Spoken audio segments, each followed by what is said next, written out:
Ready? 1, 2, 3, start. Mr. Vice Chairman, sir, I am very thankful to you and the honorable members who have participated in the discussion.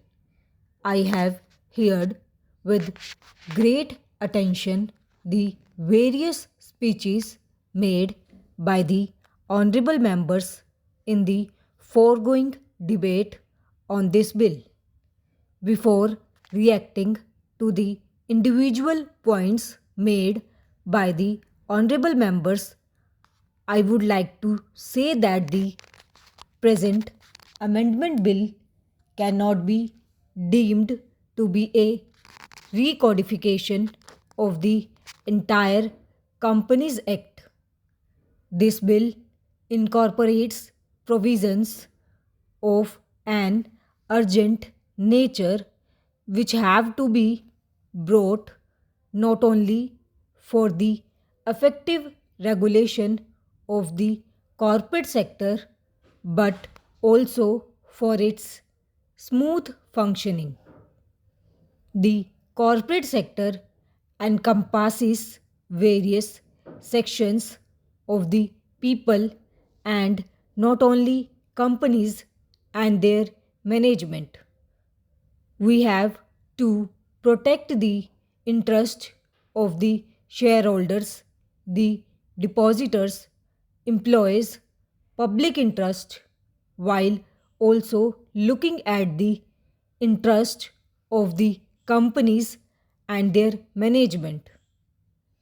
If we go carefully through the various provisions embodied in the bill, you will find that the different provisions have taken care of the interests of different sections of the people.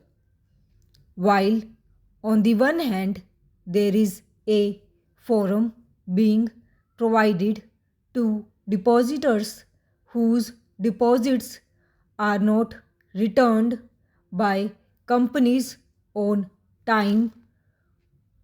On the other, the interests of those who apply for shares in a company are also being protected by the provisions relating to the refund of the application money when shares are not allotted.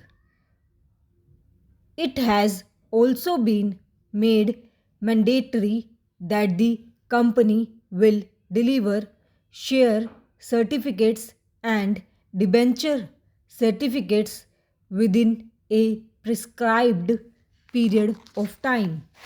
Similarly, when share transfers are reused and there is a dispute, provision is being made that pending settlement of the dispute, the transferee does not lose his rights over the dividends, right shares, bonus shares, etc. All these provisions are aimed at protecting the small investors and shareholders also. My friend mentioned about non-furnishing of annual reports to the shareholders.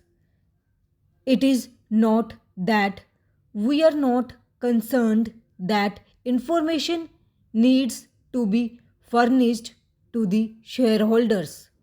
However, it is felt that as average shareholders may not really require all the information that is published in the annual reports today.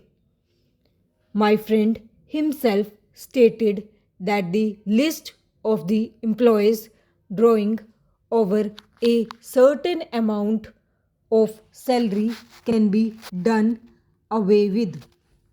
It would be evident, therefore, that he shares the view that all the information may not be essential for an average shareholder.